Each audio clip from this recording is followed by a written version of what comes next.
Bonjour à tous. Bienvenue pour cette lecture du 18e verset du Tao de Ching. Donc, allons voir ce que ce 18e verset a à nous révéler aujourd'hui.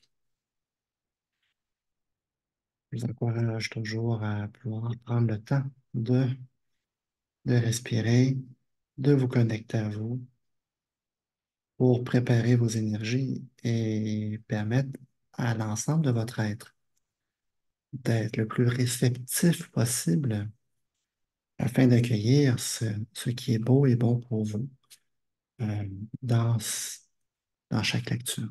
Voilà. Quand la grandeur du Tao est présente, l'action vient du fond du cœur. Quand la grandeur du Tao est absente, l'action suit les règles de la bonté et la justice. Si vous avez besoin de règles pour être bon et juste, si vous agissez de façon vertueuse, c'est un signe certain que la vertu est absente. Et nous voyons naître une grande hypocrisie. Quand la discorde règne entre les parents, la piété et les rites de dévotion voient le jour. Quand le pays sombre dans le chaos, on voit apparaître des sujets fidèles et une montée du patriotisme. Le titre de ce 18e verset, c'est Vivre sans règles. Imaginez que vous vivez dans un monde où il n'y a ni règles ni lois, où tout le monde vit en paix et en harmonie. Il n'y a dans ce monde, il y a dans ce monde ni anarchie, ni vol, ni haine, ni guerre. Les gens vivent, travaillent, aiment et s'amusent, tout simplement, sans ressentir le besoin d'être gouvernés.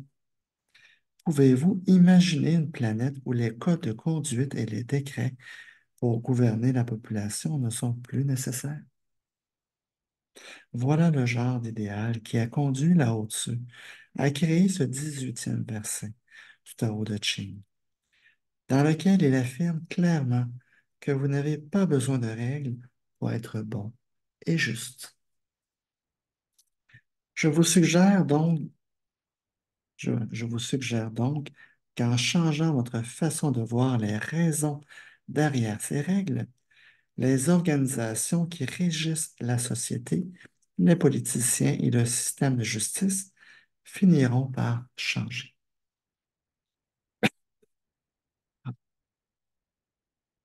Dois-je ajouter qu'elles changeront peut-être pour le mieux?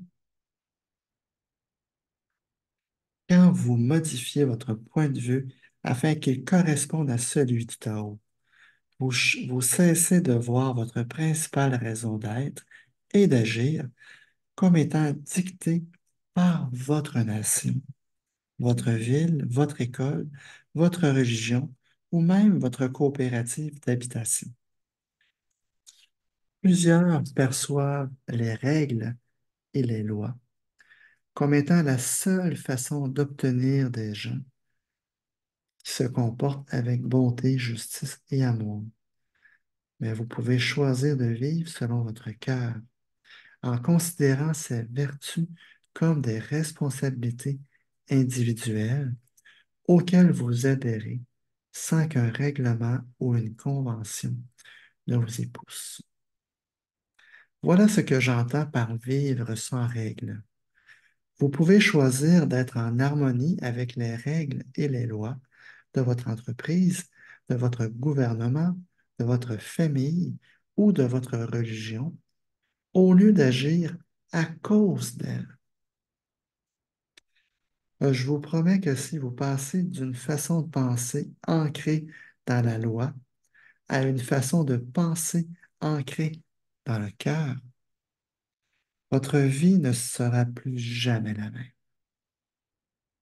Selon le Tao, une joie, une bonté, une abondance et un bien-être illimité circulent en chacun de nous. Voir la vie de cette façon rend toutes les règles caduques. Vous pouvez agir en accord avec cette magnificence et cette bienveillance qui sont l'essence du Tao. Faites de l'amour la pierre angulaire de votre famille et vos enfants cesseront d'être gentils les uns avec les autres uniquement parce qu'ils s'y sentent obligés. Cela ne veut pas dire qu'il faille renoncer à la bienséance et à une certaine étiquette. Au contraire, il faut agir de la sorte afin que l'amour et la bonté circulent à travers tous les individus. Et s'il y a un crime, c'est bien d'interrompre et d'entraver cette énergie du temps. Vous et vos enfants pouvez apprendre à modifier votre vision des ordres et des lois. Quand l'harmonie, quand l'harmonie est rompue, les règles peuvent sembler inutiles, mais assurément que tous les membres de votre famille soient conscients que vous les invitez à vivre sans elles. L'existence des codes de conduite est la preuve que nous ne laissons pas le Tao circuler librement dans notre vie. Apprendre qu'il est de la responsabilité de chaque individu de vivre sans être gouverné par un autre démontre qu'en modifiant nos pensées, nous modifions réellement notre vie. Cette idée va encore plus loin. Demandez-vous si les lois produisent une société saine et si le patriotisme est une bonne chose, ou s'il semble nécessaire lorsqu'un pays a sombré dans le chaos ou une forme de guerre civile, de renforcer les lois et les codes qui stimulent le patriotisme.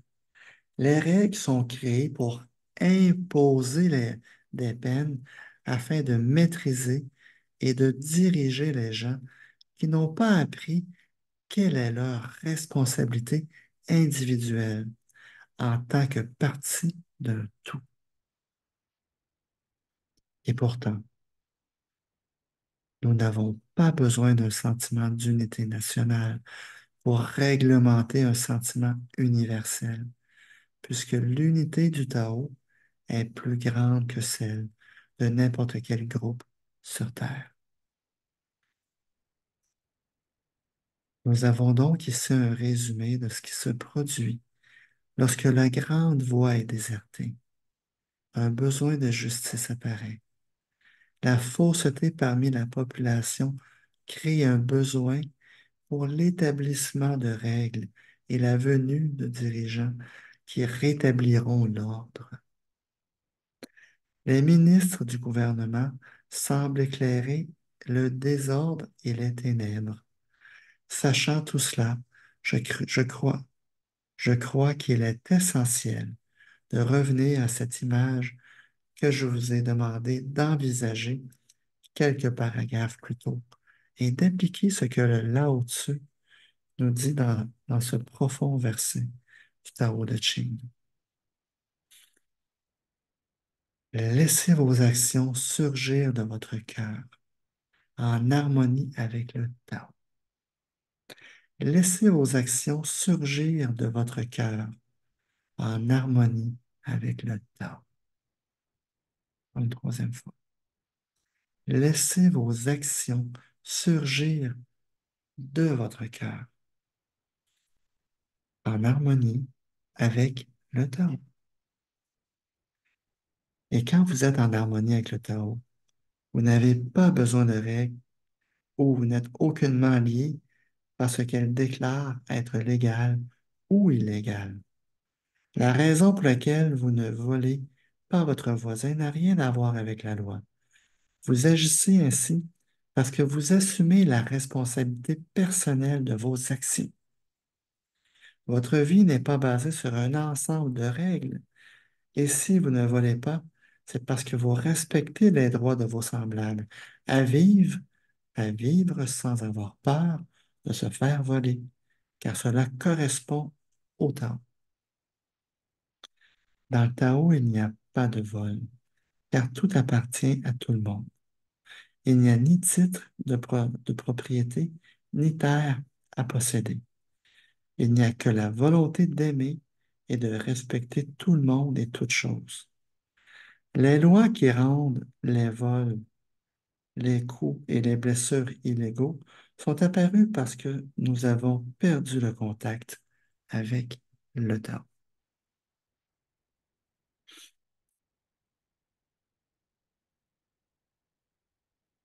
Wendaeus nous dit, n'agissez pas de façon vertueuse, soyez vertueux. Agir de façon vertueuse, ce n'est pas être vertueux, et c'est pourquoi le Tao vous demande d'être authentique dans toutes vos relations avec les autres. Soyez pieux, parce que vous sentez dans votre cœur la grande piété qu'est le Tao. Soyez spontanément généreux, parce qu'une voix intérieure le demande, et non pas parce que d'autres ont décidé d'établir les codes qui stipulent que c'est ainsi et que vous devriez vous comporter. N'attendez pas la venue du chaos avant d'être bon et généreux envers les autres. Les catastrophes naturelles peuvent stimuler votre désir d'aider et de porter secours à vos frères humains. Mais si vous changez votre façon de voir les catastrophes naturelles, elles vous rappelleront également l'importance de vous laisser guider tout au long de tout au long de l'esprit du temps. Il élargira votre patriotisme afin qu'il englobe toute l'humanité et non seulement les gens qui sont nés au même endroit que vous. J'aimerais à nouveau vous rappeler une idée similaire, exprimée par Hafiz, le grand poète soufi. Dieu s'exprime à travers chacun de nous. Pourquoi ne pas être poli et écouter ce qu'il a à nous dire? Et quand il dit chacun de nous, cela veut vraiment dire chacun de nous. Et non seulement ceux qui obéissent à vos règles et à vos lois. Voici la mise en pratique suggérée pour aujourd'hui. Mettez le Tao en pratique en mettant l'accent sur la raison pour laquelle vous obéissez aux décrets créés par d'autres humains. Consacrez du temps à prendre contact avec ce qui vous amène et à vous arrêter à un feu rouge, à posséder un permis de conduire, à porter votre ceinture de sécurité, à payer votre place au cinéma ou à vous abstenir de boire quand vous devez prendre le volant. Voyez si votre ego prend plaisir à violer les règles pour son propre avantage en dressant une liste de toutes les règles et lois auxquelles vous obéissez au cours d'une journée. Puis, identifiez celles qui trouvent un écho dans votre cœur. Donc, bonne recherche, bonne observation des lois, des règlements auxquels vous obéissez et de ceux que vous ne respectez pas. Et regardez dans les règlements que vous respectez, lequel de ces règlements et de ces lois trouve un écho à l'intérieur de votre cœur. Car c'est véritablement le fondement de base. Lorsque c'est établi à l'intérieur du cœur,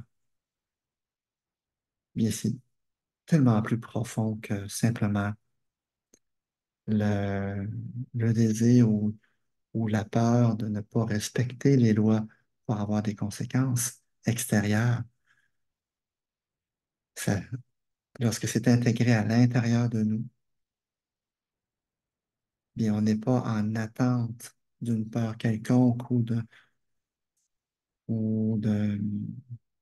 que quelqu'un nous dise que c'est pas correct, qui provient de l'extérieur. On va être capable d'autogérer nous-mêmes cela parce que ça fait partie de nous, le respect des autres, le respect. des codes de vitesse, de ne pas voler, euh, etc. Bonne observation et au plaisir de vous revoir demain pour le verset 19. À bientôt.